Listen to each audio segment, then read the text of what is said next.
In the frozen heart of Bavaria, 1945, winter came not as a season, but as a sentence. Villages stood silent under blankets of snow, their chimneys lifeless, their people starving. Mothers boiled snow and called it soup. Children coughed through the night, dreaming of bread that didn't exist. The war was ending, but for many, it had already taken everything. Then one morning a sound broke the silence. Engines. Heavy, foreign, and growing louder.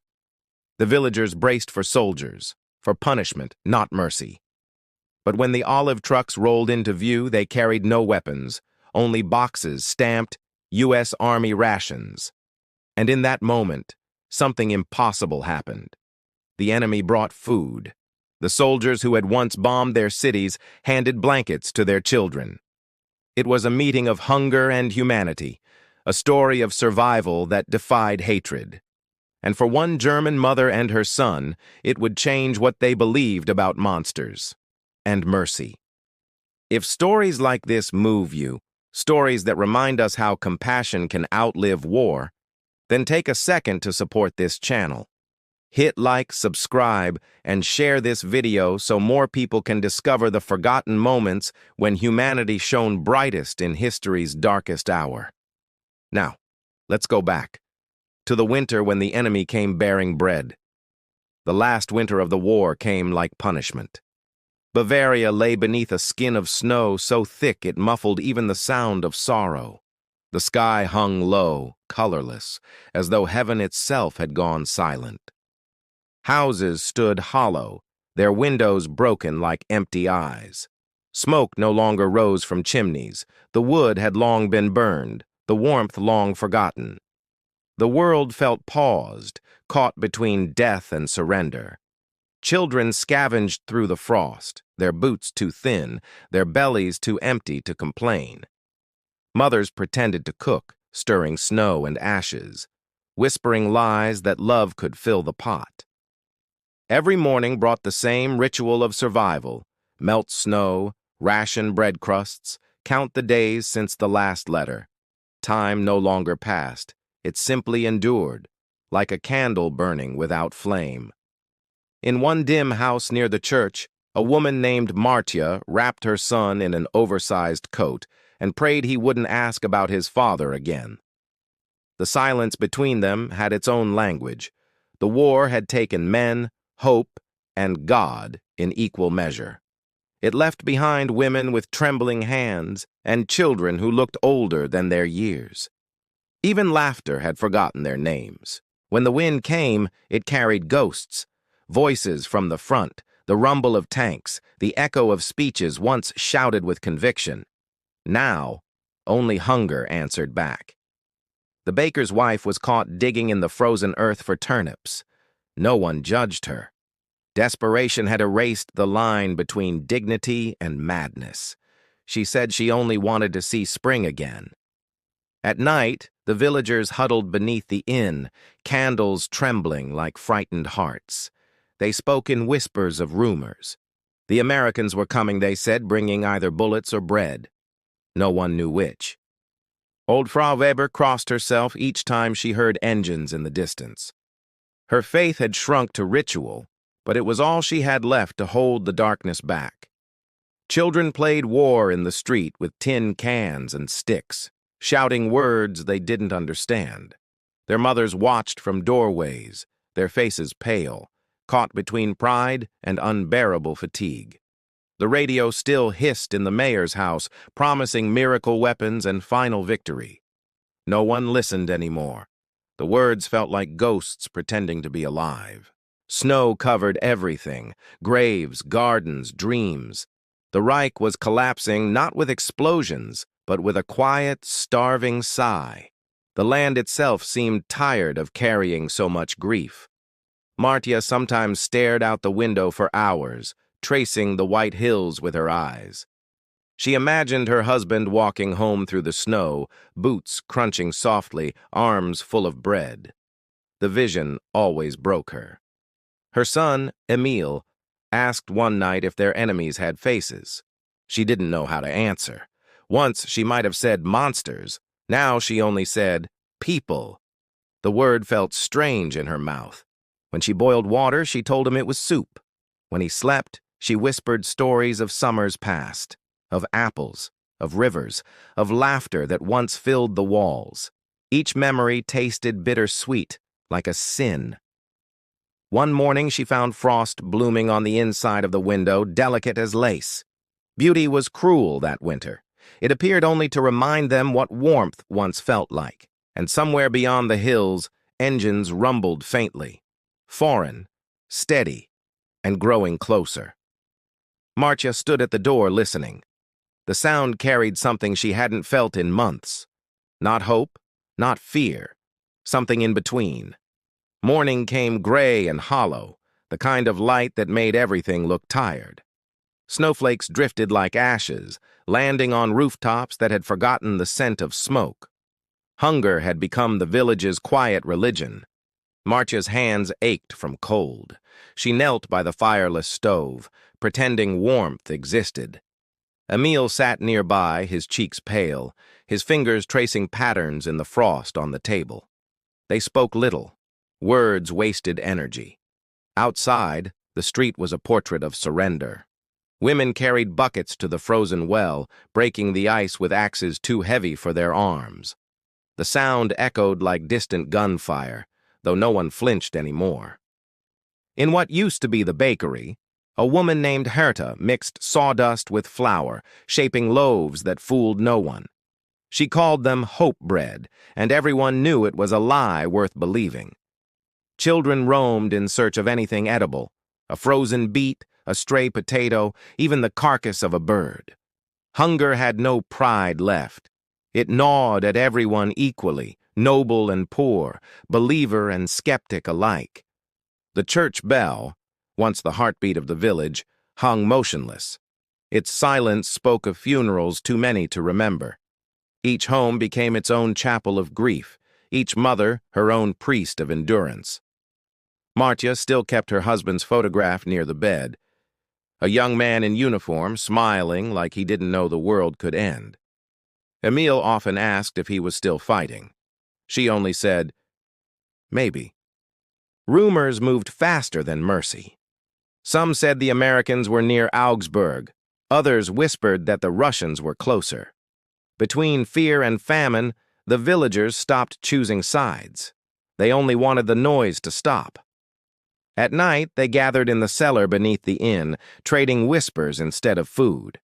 Someone brought a half-burned candle, someone else an old harmonica. Its notes trembled through the cold, like a memory refusing to die. One man claimed to have seen American tanks, green giants crawling through the snow. "They shoot less now," he said, voice quivering. "Maybe they're tired too." No one answered. Even hope was rationed. Emil dreamt of bread again.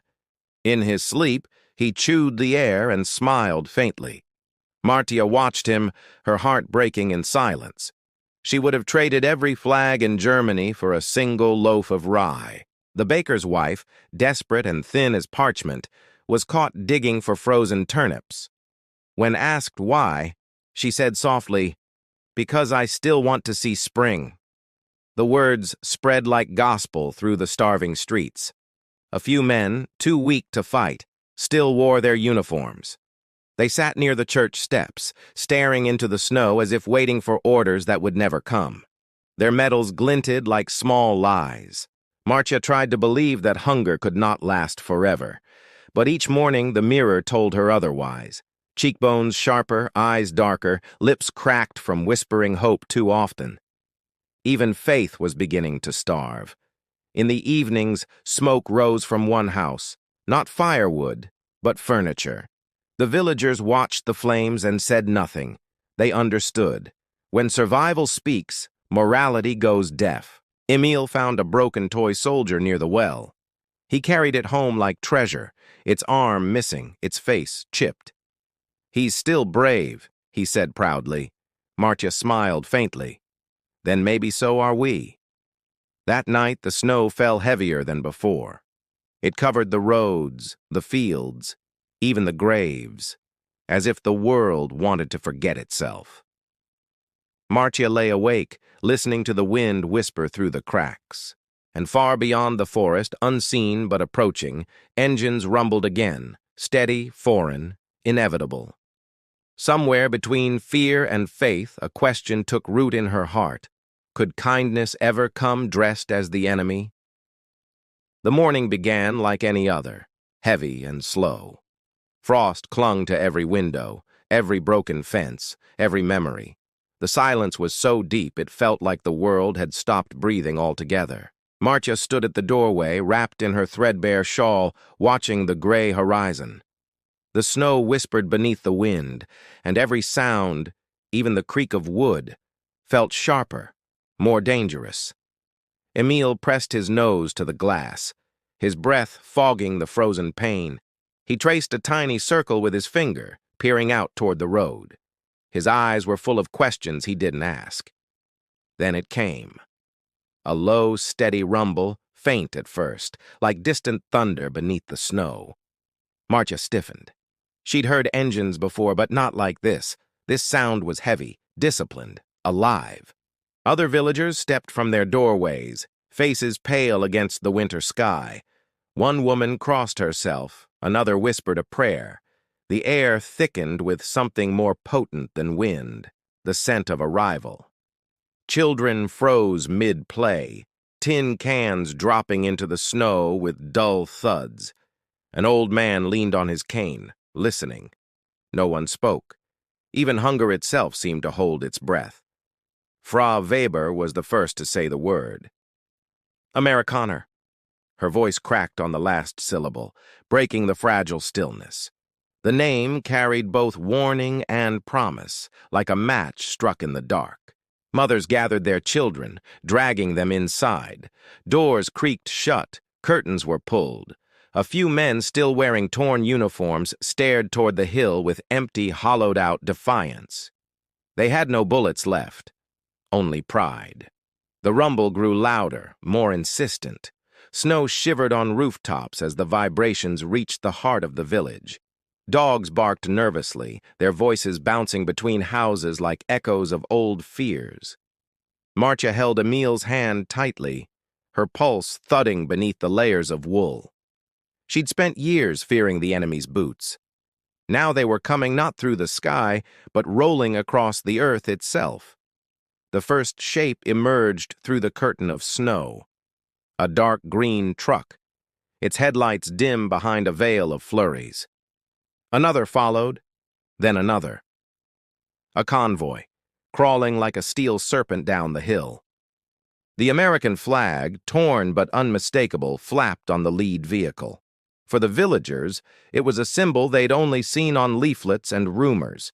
Seeing it here, real and moving, was like seeing a ghost. Some fell to their knees, others fled to basements, clutching what little food they had. The stories told for months came rushing back. Stories of soldiers who killed, burned, or saved, depending on the teller. Emil's voice was barely a whisper. "Mama, are they monsters?" Marcia wanted to answer. She wanted to say something strong, something true. Instead, she stared at the trucks and whispered, "I don't know." The convoy slowed as it reached the main square, engines idling, breath turning into mist. Soldiers sat in the back, young faces, foreign faces, staring at the ghostly village like they'd stepped into another world. One soldier raised a hand, palm open. Not a gun, not a command, just a greeting. The simple gesture rippled through the square like a tremor. No one waved back. Not yet. A small object flew from the back of a truck, landing softly near the well. It wasn't a grenade. It was a tin, stamped with American letters. A child darted forward, faster than fear. He lifted it with mittened hands, eyes wide. Milk. Real milk. The kind they hadn't seen in months. For the first time in forever, the silence cracked. A woman began to cry. Not from terror, but from disbelief. And as the soldiers climbed down, snow crunching beneath their boots, the villagers realized something unthinkable. The enemy had come, not with fire, but with food. Snow kept falling as the engines quieted, covering everything in a trembling stillness. The soldiers stepped carefully from their trucks, boots crunching against the ice, faces half hidden beneath helmets dusted white with frost. Martia clutched Emil's hand so tightly he winced. Her breath fogged in the cold air, her heart beating faster than reason. The Americans moved slowly, cautiously, as if afraid to wake the dead. One of them, barely more than a boy, smiled. He raised both hands, palms open. "No guns," he said in broken German. "Only food." The words hung in the air like sunlight. For a long, fragile moment, no one moved. Then a soldier reached into the back of a truck and lifted a brown crate marked U.S. Army Rations. He set it gently onto the snow. The lid came off with a soft crack. Inside were tins of meat, powdered milk, sugar, things that had become more myth than memory. The smell drifted through the air, sweet and impossible. The soldier nodded, eyes soft. He didn't understand the word, but he didn't need to. Mercy spoke its own language. He reached into his pocket and pulled out something small and wrapped in paper. Chocolate. The boy froze, staring at it as though it were gold. The soldier broke off a piece, ate it himself, then offered the rest. Only then did the boy take it, smiling shyly. Across the square, women began to approach, shawls pulled tight, faces drawn. The soldiers passed out blankets, cans, and bread. No shouting, no orders, just quiet gestures between people who had forgotten how to trust. One woman, her face lined with grief, took a can of milk and pressed it to her chest. Her lips trembled. Then she began to cry, not loudly, but with the disbelief of someone who had survived too long. Sergeant Miller watched from near the church, arms folded. "Easy now," he told his men. "Handle it gentle. They've lost enough already." His voice carried the weight of a man who'd seen too much war.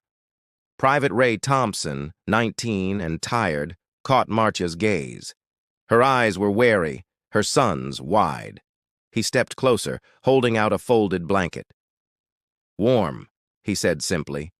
She hesitated, then reached out with shaking hands. The fabric was heavy, thick, and foreign. It smelled faintly of smoke and salt.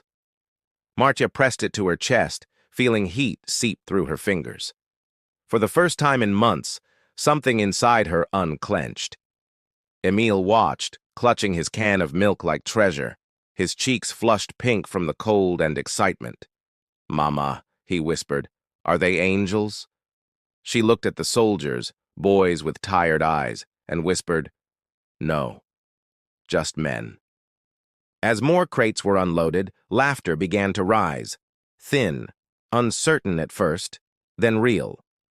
Children darted through the snow, holding tins like trophies. The sound of joy felt strange, like a forgotten song.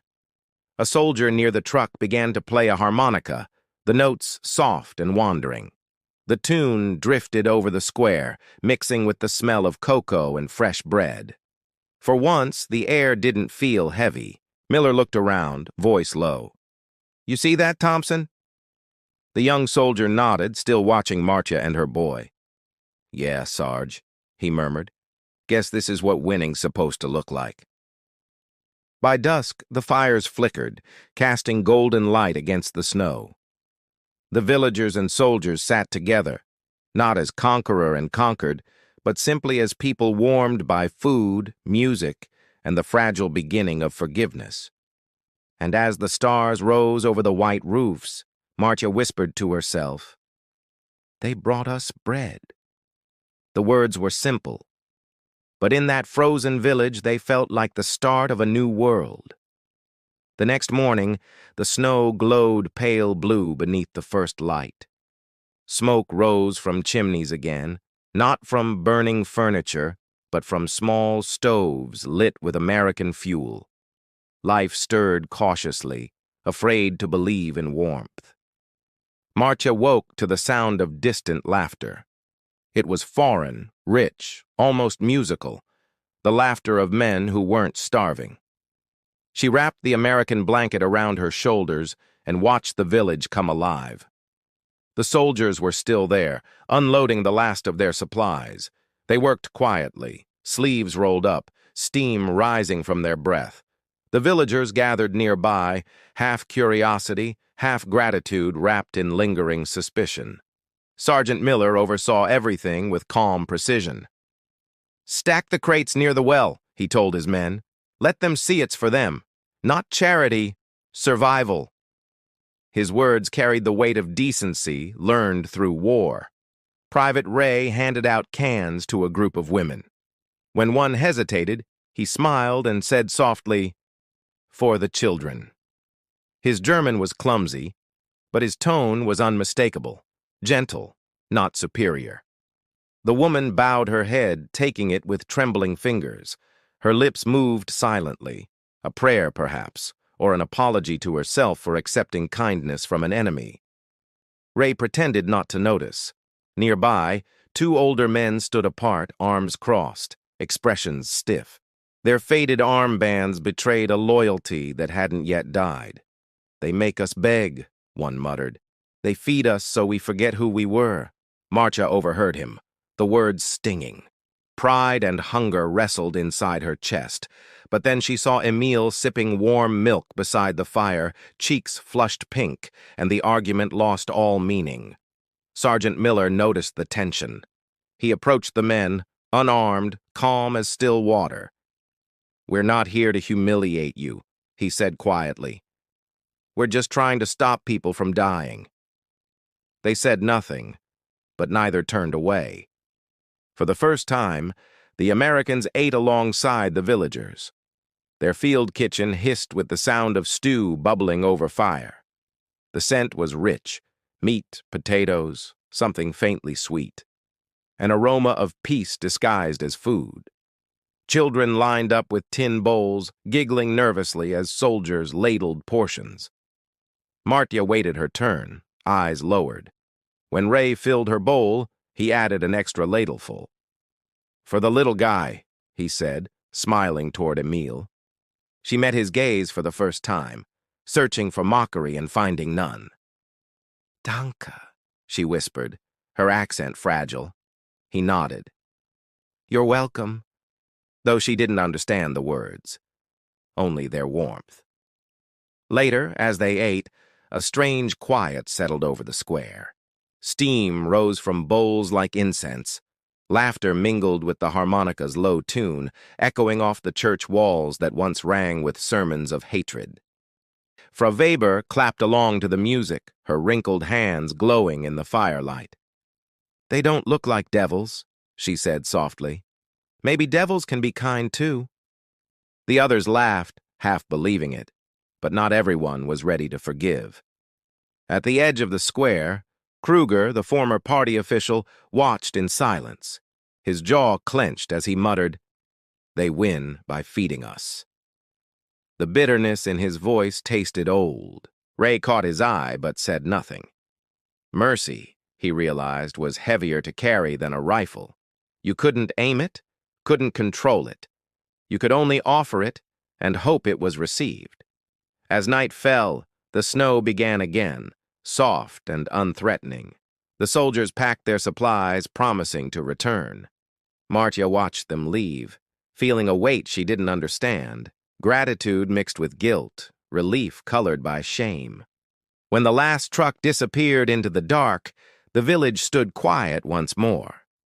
But the silence was different now, no longer hollow, no longer cruel. It was the sound of a people learning how to breathe again. The soldiers returned 2 days later, their trucks rolling through melted snow and muddy streets. This time, the villagers didn't hide. They came to the square openly, cautious still, but no longer afraid to look. Marcia stood near the well, the blanket draped around her shoulders. Emil clung to her side, waving shyly when he saw Private Ray step down from the truck. The young soldier grinned, raising his hand in greeting. "Afternoon," Ray said, though few understood. The translator, a corporal from New York with a mother born in Bremen, repeated the words in halting German. The sound drew smiles, awkward, hesitant, but real. Sergeant Miller directed the unloading. Crates of flour, tins of meat, bars of soap. Each item felt sacred. The villagers had forgotten the smell of cleanliness, the texture of bread dough beneath their fingers. Now they remembered. Near the churchyard, Frau Weber gathered children around her, teaching them how to wash with soap. They laughed as bubbles danced in the air, marveling at the scent of something that wasn't smoke or sickness. Marcia watched, her heart tight. For years, she'd believed goodness was something that only existed before the war. Yet here it was, clumsy, foreign, but unmistakably real, offered by men she once feared. At the far end of the square, Kruger stood with folded arms, his expression sour. "They poison us with kindness," he muttered to the blacksmith. "Today milk, tomorrow chains." The words dripped like acid in the cold air. The blacksmith didn't answer. He simply stared at his daughter, laughing with the soldiers near the fire, and wondered if kindness could truly be a trap. His silence was its own quiet rebellion. A medic knelt beside an old man, wrapping frostbitten hands with clean bandages. "You'll keep them," he said gently. The old man blinked, tears mixing with snow. No one had spoken to him kindly in years. Inside the church ruins, another soldier placed candles along the altar. He wasn't religious, but the flicker of light against the cracked walls made him think of home. War had burned faith out of many. Here, it returned faintly. Marcia brought Emil forward, holding out a worn piece of cloth for soap. A soldier laughed softly, showing the boy how to lather it properly. Emil giggled, his small hands slick with suds and joy. Watching them, Marcia felt the first stirrings of something dangerous. Trust. She didn't know whether to welcome it or fear it. Trust had betrayed her before. It had the same shape as hope. By noon, the smell of stew drifted through the village again. The Americans had set up their field kitchen, ladling portions into tin bowls. The harmony between hunger and mercy began to sound almost natural. Kruger stepped forward suddenly, his voice slicing through the laughter. "Don't you see what they're doing?" he shouted. "They make us beg like dogs." His fury was sharp, desperate, a last defense against the crumbling walls of pride. The villagers froze. A soldier reached for his weapon instinctively, but Ray raised a hand, stopping him. He approached Kruger slowly, meeting his glare with quiet steadiness. "We're not your enemies," he said softly. "Not anymore." Kruger trembled, eyes red with exhaustion. "Then why feed us?" Ray hesitated, searching for words that didn't sound like pity. "Because someone has to," he said finally. The truth was too simple to be political. For a long moment, no one spoke. Then Marcia knelt, gathering spilled stew back into her bowl. Others followed. Slowly, the air thawed again, and Kruger's anger faded into the shadows of the churchyard. That evening, the villagers and soldiers shared coffee by the fire. Snow fell lightly on their shoulders, melting into steam. No one called the other enemy anymore. They were just people, warming their hands against the same cold world. By the next morning, the sky had softened to the color of pewter, and the snow seemed less cruel. The Americans had set up a small camp near the church, their tents fluttering gently in the wind. Smoke from cooking fires curled into the air, blending with the faint scent of cocoa and meat. The villagers drifted toward the square again, drawn by warmth they hadn't known since before the war. Children came first, of course, their laughter timid but curious. They clustered near the soldiers, watching them stir stew in metal pots. Each bubble that rose carried the promise of something edible, something kind. Marcia stood back at first, clutching Emil's hand. She'd told herself she wouldn't grow attached. The Americans would leave eventually, and dreams, she'd learned, always hurt when they vanished. Yet she couldn't look away. Ray spotted them across the square. He waved, his grin easy, his breath visible in the cold. "Morning, ma'am," he said, the words slow, friendly. Marcia nodded, still unsure how to respond to warmth in uniform. The harmonica returned that day. A soldier named Carter played it while stirring the stew, each note rising like smoke. The melody was soft and uncertain, half memory, half prayer. It made everyone stop moving. Frau Weber began clapping along, her cracked hands keeping time. The children joined her, their laughter finding rhythm. Soon the entire square felt alive again, vibrating with something both fragile and holy. Peace pretending to be music. Emil sat cross-legged near the fire, staring at the harmonica player in awe. "Mama," he whispered, "it sounds like summer." Marcia smiled faintly, her heart twisting at the sound of her child remembering joy. The soldiers served food again, ladling stew into battered bowls, making sure the smallest were fed first. Ray handed Marcia hers with a grin. "Hot," he warned. She nodded, inhaling the steam as though it were perfume. The flavor was simple: potatoes, salt, something faintly sweet, but it felt like a feast. Each spoonful chased away a piece of despair. Around her, people laughed with mouths full. Even silence tasted different now. Then, from the edge of the crowd, Kruger's voice cut through the music. "You fools," he barked. "They humiliate us. They make us forget who we are." His face was twisted by pride and hunger. The harmonica stopped.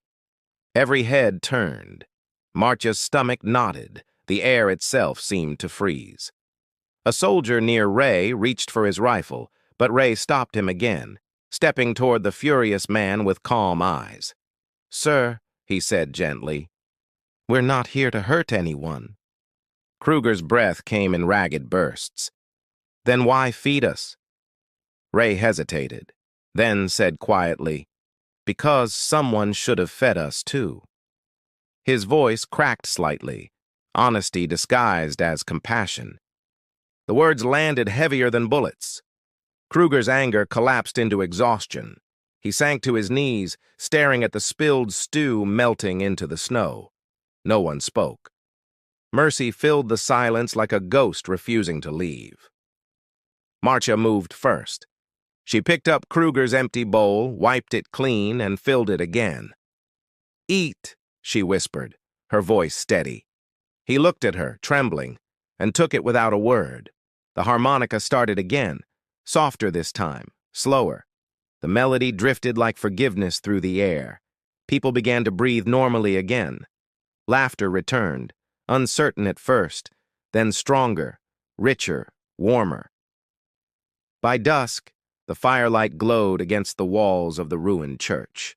The soldiers packed their gear, promising to return. Marcia stood by the gate, watching them go, the music still echoing in her mind like a heartbeat.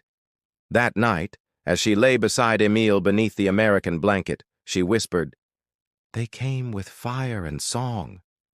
He stirred sleepily, murmuring, "Then maybe war is over, Mama." For the first time, she almost believed it. When the Americans returned again, the snow had begun to melt, leaving behind muddy tracks and the scent of thawing earth.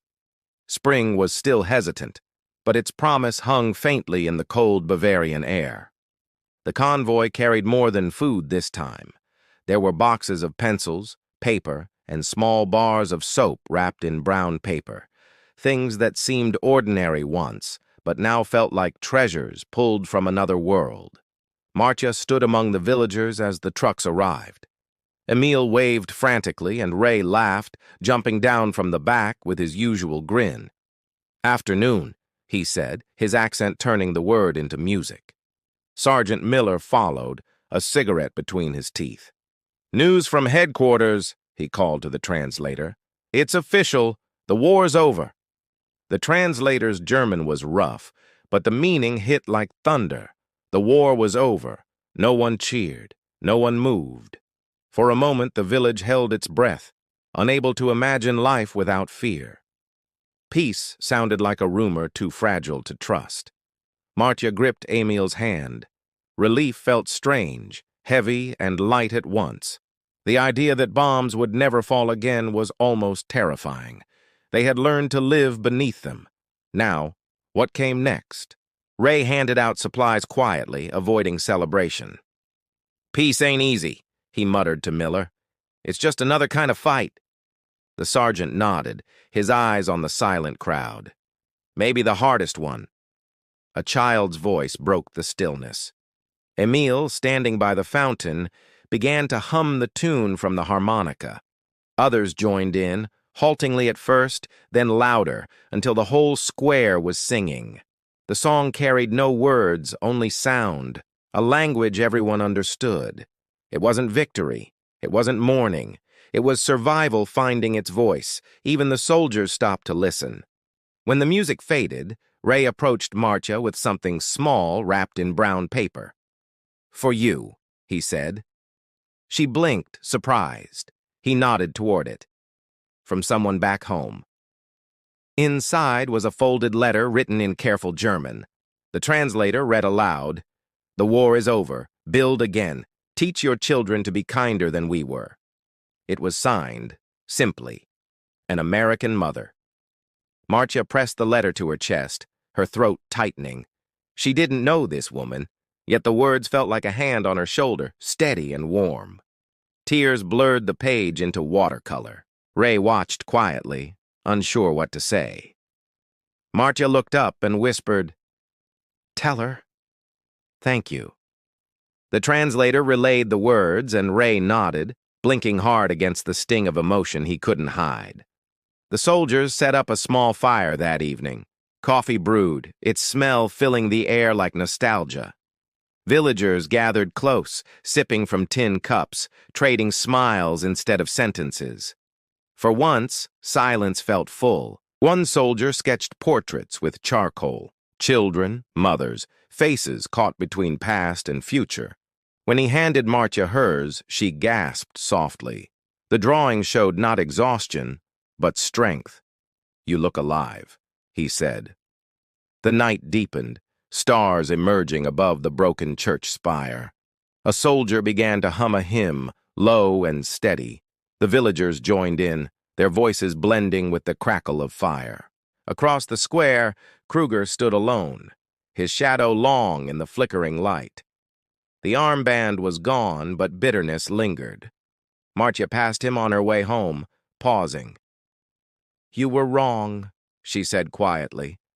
"They fed us." He turned away, saying nothing. The truth was too heavy for pride to carry. Marcia continued walking, the letter pressed to her heart. Above her, the sky stretched wide and clean for the first time in years.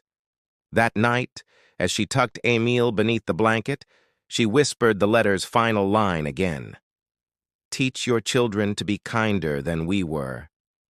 And she wondered if kindness could truly rewrite history. Spring crept across Bavaria like a shy visitor, touching everything with hesitant warmth. The snow receded into the ditches, revealing earth bruised but alive. Smoke rose again from chimneys, this time carrying the smell of food. The Americans still came, but less often now. Their convoys brought sacks of flour, barrels of salt, and medicine that smelled of hope. Each visit left behind more than supplies. It left behind habit, trust, and fragile peace. Marcia spent her mornings mending clothes by the window. The sun felt unfamiliar on her skin, as though she had forgotten light could exist without fire. Emile played in the yard, his laughter echoing across thawed fields. The church bell, long silent, rang again. Its tone was uneven, like a voice remembering how to sing. People stopped in the streets to listen, eyes glistening, hearts rising and breaking at the same time. Frau Weber reopened her bakery using American flour. The first loaves were uneven, crusts burned, but no one complained. The smell of bread alone was enough to make the village feel human again. Marcia helped hand out rations to mothers from neighboring towns. She spoke softly, repeating the same phrase Ray once told her. "Eat." The word carried a strange power, simple, generous, and profoundly human. The mayor, now gray and stooped, began organizing rebuilding crews. Men cleared rubble, women patched windows, and children planted potatoes in the black soil. Each act, no matter how small, felt like defiance against despair. Sometimes, at night, Marcia dreamed of the American trucks returning. She'd wake to the sound of wind through the trees and imagine their engines rumbling somewhere far away, carrying mercy toward another starving village. Kruger kept to himself, his bitterness fading with the winter. Once, Marcia saw him repairing the church roof, hammering nails in silence. When she passed, he nodded, not in apology, but in quiet surrender. Emil grew stronger.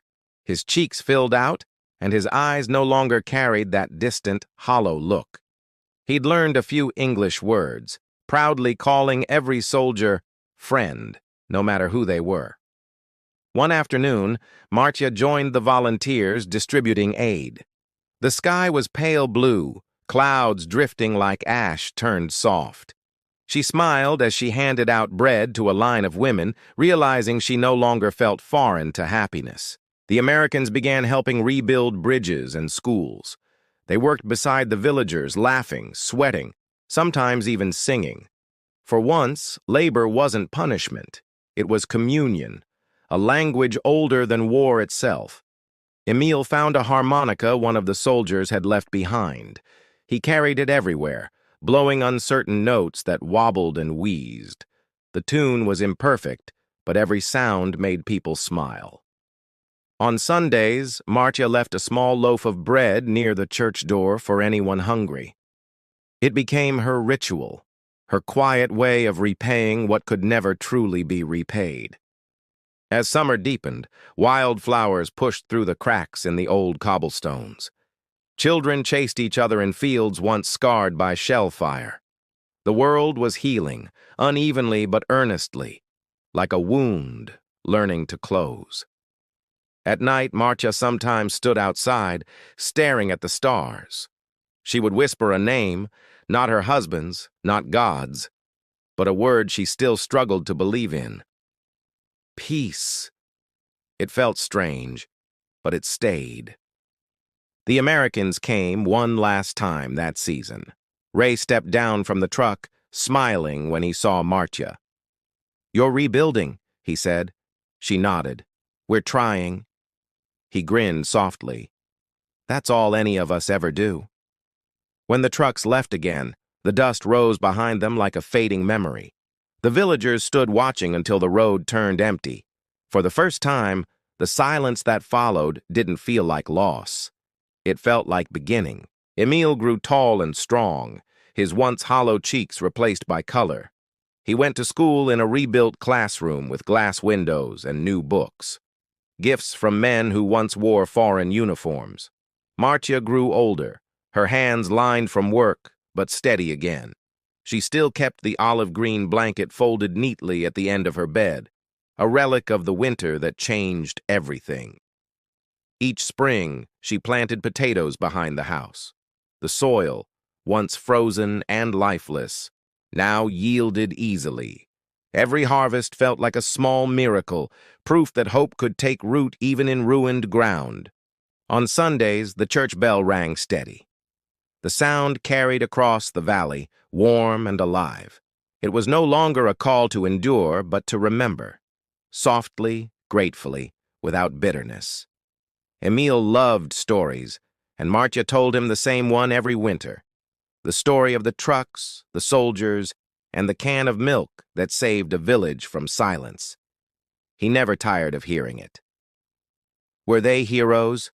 he asked once, his eyes wide. Marcia smiled faintly. "No," she said, "just people who remembered what it meant to care." The simplicity of her answer lingered in the air like prayer. Years later, letters began to arrive from America, short, polite, full of warmth. They came from the same Ray who'd handed her the blanket, now married with children of his own. He wrote about his farm, about rain and cornfields, about peace that didn't always feel peaceful. Each letter ended the same way. "I hope the boy still smiles." And he did. When Emil turned 18, he wrote back. He told Ray about the harmonica, the bread, the school rebuilt from ruins. "You gave us more than food," he wrote. "You gave us a way to begin again." Marcia read the letter aloud beside the fire, her voice trembling.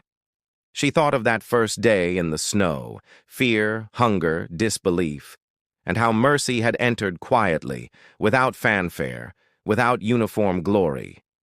The village changed too. The bakery grew busy again, the bell louder, the air filled with the smell of flour and laughter. People no longer whispered about survival. They talked about futures instead. Sometimes, travelers stopped by, asking about the story they'd heard, the day the Americans came with bread. Marcia always smiled gently and said, "Yes, they came with bread, and they left with our thanks." When the first snowfall returned each year, she baked a single loaf and placed it by the window.